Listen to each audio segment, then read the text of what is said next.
কি নেই এই লজ্জাবতী গাছে? লজ্জাবতী গাছকে যেন সকল কবিরাজি এবং ঔষধি ক্ষমতা দিয়ে সৃষ্টিকর্তা পৃথিবীতে পাঠিয়েছেন মানুষের সেবা করার জন্য। মধ্যযুগের সর্বশ্রেষ্ঠ কবিরাজ ইবনে আল বাইতানি লজ্জাবতী গাছকে নিয়ে গর্ব করে বলেছিলেন, পৃথিবীর মানুষ যদি লজ্জাবতী গাছের আধ্যাত্মিক এবং ঔষধি ক্ষমতা বুঝত, তাহলে পৃথিবীতে এত সমস্যা থাকত না।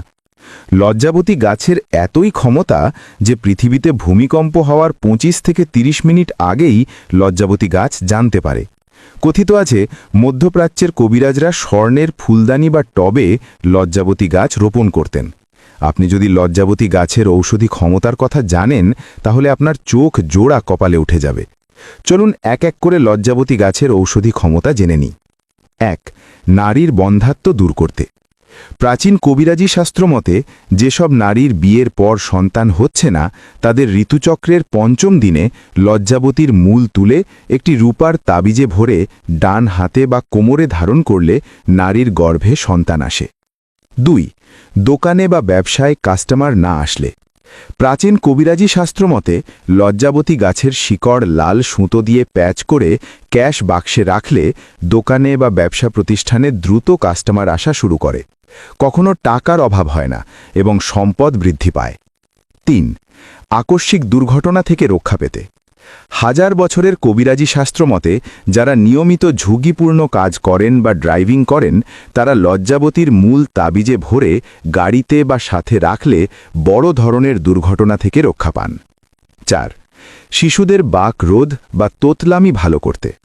প্রাচীন আয়ুর্বেদিক শাস্ত্র মতে যেসব শিশু কথা বলতে পারে না অথবা স্পষ্টভাবে মুখ দিয়ে কথা বলে না, তাদের রূপোর তাবিজে লজ্জাবতীর শিকড় ভরে গলায় ধারণ করালে শিশুর বাক রোধ বা তোতলামি ভালো হয়।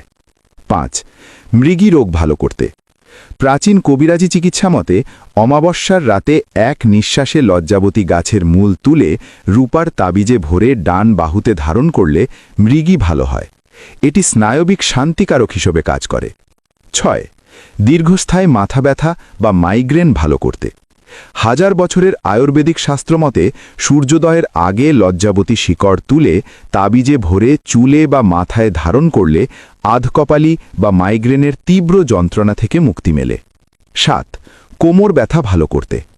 কবিরাজি চিকিৎসা মতে শনিবার অমাবস্যার রাতে লজ্জাবতীর শিকড় এবং আকন্দ গাছের শিকড় তুলে একত্র করে তামার তাবিজে ভরে কোমরে বা ব্যথার জায়গায় ধারণ করলে দীর্ঘদিনের কোমরের ব্যথা উপশম হয়। 8. স্বপ্নদোষ ও শুক্রক্ষয় ভালো করতে।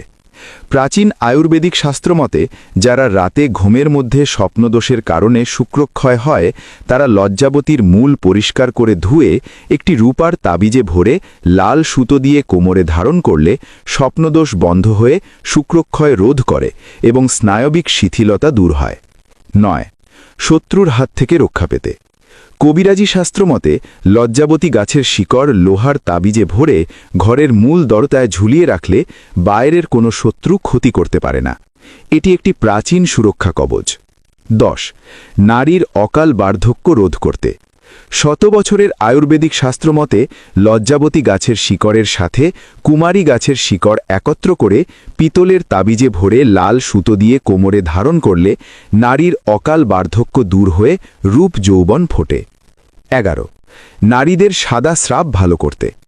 কবিরাজি শাস্ত্রমতে নারীর দীর্ঘদিনের পুরাতন সাদা স্রাব ভালো করতে লজ্জাবতী গাছের মূল এবং শতমূলীর টুকরো একত্রে তাবিজে ভরে কোমরে ধারণ করলে শরীরের হরমোনাল ভারসাম্য ঠিক হয়ে নারীর সাদা স্রাব ভালো হয়। 12. হাত পা কাঁপা।